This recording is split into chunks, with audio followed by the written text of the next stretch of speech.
I mean, if you want to count the KU rivalry, is that all you're counting? Well, that's up to you. We don't lose to KU, so that's, I don't know. I mean, nothing like this though.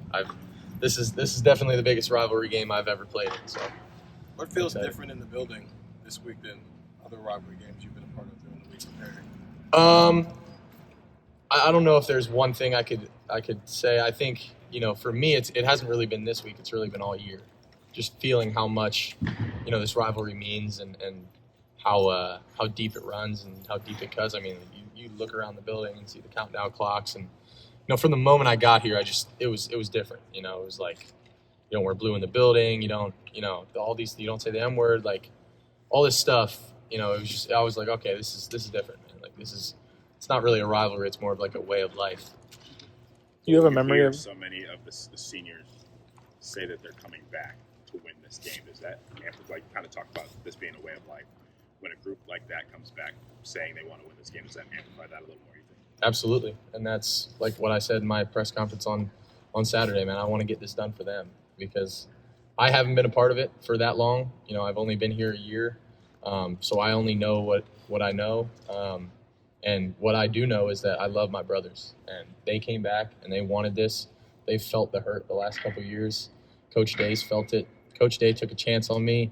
When he didn't have to, and a lot of people probably there was some kickback I bet when I first committed here, and he believed in me, man, and I owe that guy a lot, and I want to get this done for him. I want to get this done for those guys that decided to come back and who believed in me to lead this football team because I'm forever indebted to those guys, man. Like I come off passionate, and I'm a passionate guy, and I'm emotional because I love those guys, and I love this university as much as the next guy, but I love my brothers, man. And I love Coach Day, and I would do anything for those guys, and I want to get this done so bad for them and for Buckeye Nation. And I said I was coming here, I don't want to be half in on this thing. If I'm going to be a Buckeye, man, like.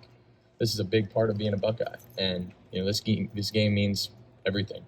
So I'm just so grateful to be a part of it, and grateful to be here, and grateful for all those guys that came back, and I want to get this done for them. Do you have any memories growing up of watching this rivalry game? Yeah, absolutely. I was a Big Ten fan growing up, so I always wanted to go to a Team Up North Ohio State game, always, and I thought it would be like cool, but here I am playing in it, so it's pretty cool, man. It's quite an opportunity I have. I'm blessed to be here.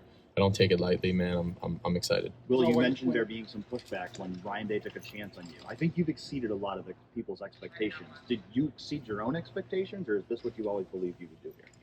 I don't know, because we're not done yet. Still got a lot to prove. Well, if people look at the matchups, obviously Ohio State's got a lot of advantages. One area where Michigan, on paper at least, is the interior of their defensive line. Defensive tackle really good. And you guys have an reshuffled interior offensive line. How much confidence do you have in those guys to be able to handle Grant and Graham? Those are two really, really good players, man. And our O-line knows, they have a challenge. But I mean, they've had challenges every single week, and people have said, people were worried about, they weren't going to be able to handle the movement up front from Indiana. And they weren't going to be able to handle moving around before Penn State. But those guys just keep rising the challenge, man. And I've just been so proud of how they have responded, and they haven't listened to the outside noise. They've stuck together. And they're really, when those guys are on, when those guys are hot, man, they're the lifeblood of that team, of that offense, man. When we can get our run game going and we can get those O-linemen, chugging and going, man, like that really makes a difference for us. I'm really proud of the way that they've responded this whole season. And, they know that these are, probably two of the best that they've played, especially those interior guys, man. And I think they got those two guys on the edge. I think really good players too. I think, this is one of the best defenses, if not the best defense we're going to play. They got a heck of a team, or a heck of a defense, man. So we know the challenge that's on the line, and we know they're going to bring their best. So we're going to be working our tails off this week, and we're going to go through every different scenario and have them schemed up and try and do everything we can to to keep those guys off balance because they're good players, but hey, we got some good players too. You guys have played obviously in big games before, and just watching you personally, the end of the IU game where you're doing the stomping on the cigarette or the reaction, the Penn State the first time, you seem to enjoy the stage of the big game. I don't know if that's fair. Do you enjoy like the stage? Yes, absolutely. Why? Has it always been like that way for you? Yeah, it's fun. It's I'm a competitor, man, and when I get a little fired up, man, like whatever I did this weekend, I was really it's just the passion that I have, and I don't like when people say anything about us or about our team. I don't really like that, so I get a little fired up, and that's just the passion in me and the competitor and the competitive spirit that I have, and I kind of can't control it. Sometimes maybe it should be a little more controlled at times, but I think I like that too. I kind of like letting it shine out a little bit because I feel like it brings some energy, and I just love competition, man, and I love being on these stages. It's all I've ever dreamed of, and it's all every kid ever dreams of, like when you're sitting shooting hoops in your front yard, you're not thinking about just shooting hoops. You're pretending you're hitting the fadeaway jumper to win the game, in the NBA finals. Like that's like the mindset that you want to have. So I just try to take advantage of every one of these opportunities because I'm not going to get, this is my only time getting to play in the game. So I'm not gonna let it pass me by. I'm so grateful to be a part of this, and I'm not going to take it lightly. This is a big week. Well, how can you, by the way, was that a Camel no filter or Marlboro? I don't know. How do you manifest what you're feeling right now into playing in the game? You know what I mean? Any more than what you did last week. You understand what I'm saying? I mean, how does the added important, whatever you want to call it, of this game, how does it carry over into your brain and playing the actual game? Because you got to be fired up last week because you're playing against number 5 team in the country. You understand what I'm saying? How much more better can you play, I guess is my question. Where does it come for a quarterback who has to be under control most of the time? How does it show itself, when you're more fired up? Sorry, I'm trying to just think of how to respond to this. When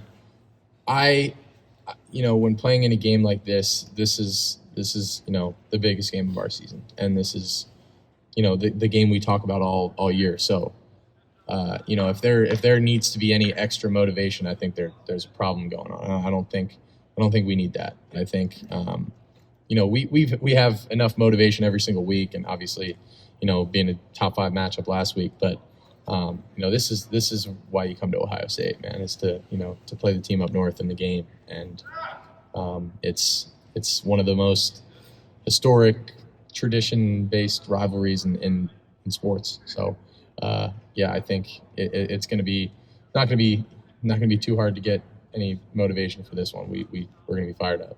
Well, this will be your last game. This will be your last game in Ohio Stadium. As you reflect on your time here and your decision to come here, has it been everything that you could imagine it would be playing in that stadium? And then some. I could not say thank you to more people. To you guys, thanks for taking me in and talking to me every week and listening to looking at my ugly mug, whatnot. But I truly am so grateful for this opportunity that I had to come here, and it could not have ended up going better. Like I love it here. I love my guys. I love everyone in this building. I love this place. I love this city. It's been everything I could have asked more and more. But the thing is I know this may be my last game in Ohio Stadium, but it's not my last game as a Buckeye. So we still have plenty of things to take care of. We're far from done, but it has been just amazing. And I love the shoe. I love this place, man. And I'll be a Buckeye forever. And truly, I couldn't be more thrilled with how this transition and how this year has gone for me. And I'm just thankful. I think God really put me here for a reason. I prayed on it, and I'm just grateful. I'm blessed, and I'm really thankful. Did you ever find yourself Saturday feeling almost chills with how loud the crowd was and stuff, and you're in the middle of it? I mean, Did you ever find yourself kind of getting caught up in that? Tried to take it in, right before the kickoff, just look around and, really appreciate it, because that was definitely the most packed out, most loud that I've heard Ohio Stadium. It was cool, man. It was pretty surreal.